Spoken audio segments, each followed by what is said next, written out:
masih bersama kami di Berita Padang. Bagi Anda yang baru saja bergabung, kami hadirkan kembali 3 berita utama pada pagi hari ini.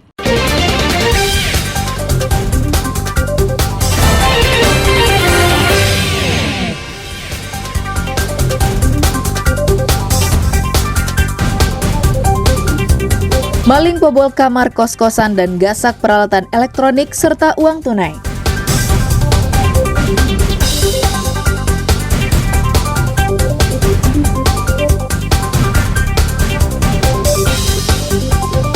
Info bocor, penggerebekan tambang emas ilegal di Pasaman Barat tanpa ada tersangka.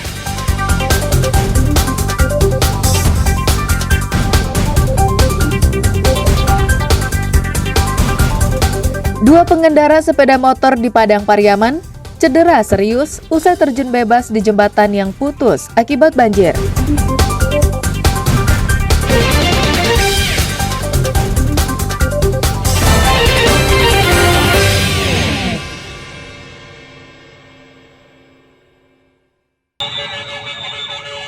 Si Jago Merah menghanguskan bekas gedung kantor wilayah pajak DJP Sumbar Jambi di Air Tawar, Kecamatan Padang Utara, Pusat Kota Padang, Minggu pagi. Banyaknya material yang mudah terbakar menyebabkan api cepat membesar dan melumat habis isi gedung. Petugas pemadam kebakaran Kota Padang yang tiba di lokasi berupaya menjinakkan api. Petugas berjibaku memadamkannya hingga sampai masuk ke dalam gedung untuk mencari titik api. Menurut petugas keamanan kantor tersebut, api diketahui muncul dari sisi kiri gedung bagian belakang. Melihat kondisi tersebut, ia pun segera mematikan aliran listrik dan berusaha mencari alat pemadam kebakaran untuk memadamkan api. Namun upayanya tak berhasil karena api dengan cepat membesar. Karena asapnya udah besar, dari belakang saya lihat belakang rupanya apinya udah membesar. Terus saya buka aparnya, saya semprotin, nggak terkejar karena apinya udah besar.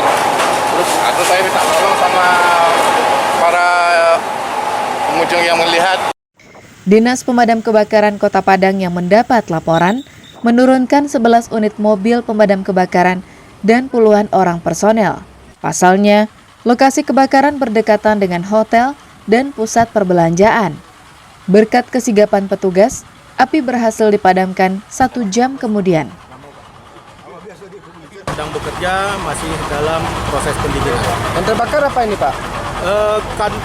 Kantor, gedung kantor DJP Sumbar Jambi, kantor pelayanan pajak wilayah Sumbar Jambi. Sudah tidak digunakan lagi, Pak ya? Setahu kami sudah sangat lama tidak digunakan lagi. Diduga total kerugian berapa ini, Pak?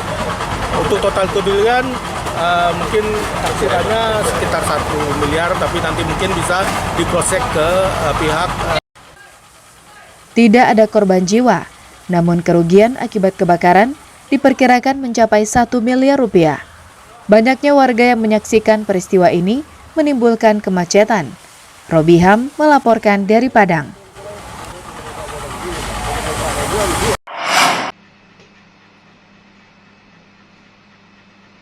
Dengan santainya, Daus masuk ke salah satu rumah indekos di daerah Gunung Pangilun, pusat Kota Padang.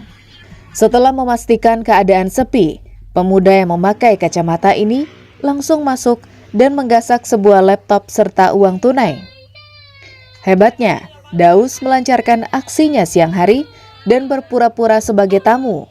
Tapi Daus tak menyangka jika aksinya terekam dengan jelas di kamera pengintai. Peristiwa pencurian itu dilaporkan korban kepada polisi.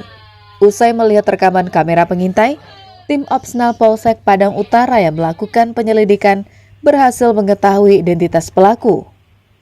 Tersangka bernama Daus, berusia 48 tahun, warga desa Ampang Pulai, Kecamatan 11, Koto Tarusan, Pesisir Selatan. Polisi pun bergerak ke lokasi dan meringkus tanpa perlawanan di rumahnya. Polisi juga menyita sebuah sepeda motor dan pakaian yang digunakan pelaku saat beraksi. Berarti kita amankan di pesisir selatan, tepatnya di 11 Koto Tarusan. Pelaku pekerjaan sehari-hari kalau seorang bekerja di bengkel. Oh, berarti bengkel servis juga Komandan? Ya. Udah untuk sementara si tersangka udah kita amankan di sel tahanan Polsek Padang Utara. Petugas masih mengembangkan kasus ini dan mencari barang bukti lainnya yang telah dijual pelaku untuk memenuhi kebutuhan hidup sehari-hari. Atas perbuatannya, pelaku dijerat dengan pasal 363 KUHP tentang pencurian dengan ancaman hukuman 7 tahun penjara. Alfi melaporkan dari Padang.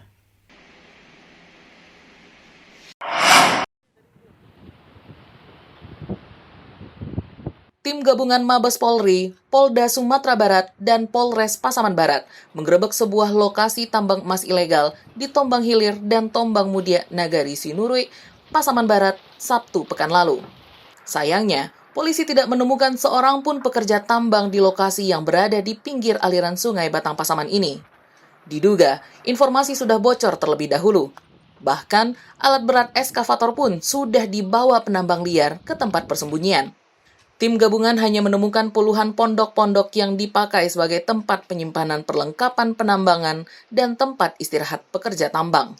Selain itu, tim juga menemukan sejumlah perlengkapan seperti timbangan emas, mesin penghisap air, tempat penyaring emas, dan solar yang digunakan untuk bahan bakar alat berat, serta sejumlah perlengkapan lainnya. Kita melakukan penertiban kegiatan penambangan emas tanpa izin di daerah aliran sungai Batang Pasaman. Kita temukan beberapa hal yang ada di TKP.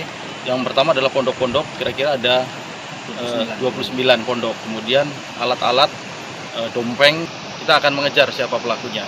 Mohon dukungan masyarakat, setidaknya ke depan tidak ada kegiatan semacam ini yang sangat merugikan masyarakat, merusak lingkungan di daerah aliran sungai ini. Kapolres Pasaman Barat menyatakan bahwa razia ini sebagai bentuk komitmennya untuk memberantas penambangan tanpa izin atau peti di wilayahnya.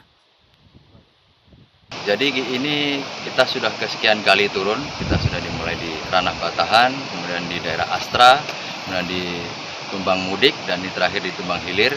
Untuk kegiatan penambangan kita tidak temukan, tapi bekas-bekas maupun alat bukti dan barang bukti yang ada di lokasi ini menunjukkan bahwa pernah terjadi peti di sini. Tentunya untuk kedepannya kita akan lakukan penyelidikan untuk mencari dan menemukan siapa pelaku.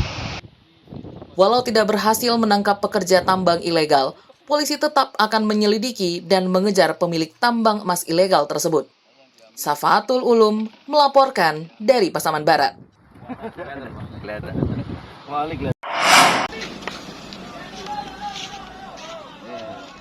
Dua pengendara sepeda motor Jumat malam pekan lalu terjun di ujung jembatan Kayu Gadang Lubuk Alung, Padang Pariaman. Korban menderita luka serius akibat jatuh dan mendarat di lantai jembatan yang ambruk. Karena kurangnya peralatan, petugas dan warga kesulitan mengevakuasi kedua korban. Evakuasi berlangsung sekitar 2 jam, mengangkat korban dari dasar jembatan ke atas tebing setinggi lebih kurang 15 meter.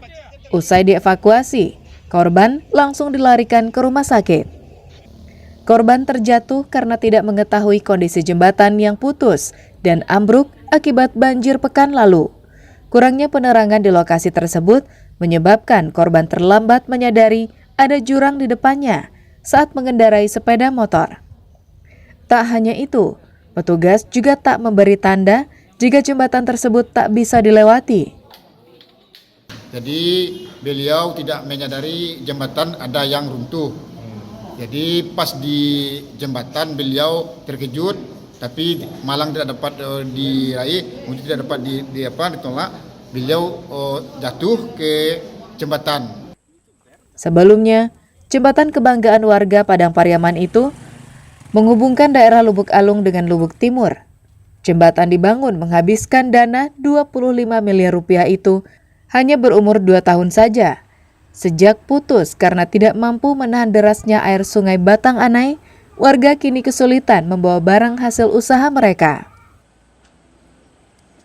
Jadi di dalam saya ada usaha perabot. Jadi ketika barang mau saya keluarkan, nggak mau kemana lewat. Cuma gitu aja Pak. kesulitan ya Pak? Iya, lagian waktu kalah. Ukurannya sini cepat, jadi kita mutar ke sana ke Sarusang, makan waktu. Warga berharap kepada pemerintah segera memperbaiki jembatan ini agar aktivitas perekonomian masyarakat kembali pulih. Meski ada jalur alternatif, namun warga harus menempuh jarak cukup jauh. Eki Rafki melaporkan dari Padang Pariaman.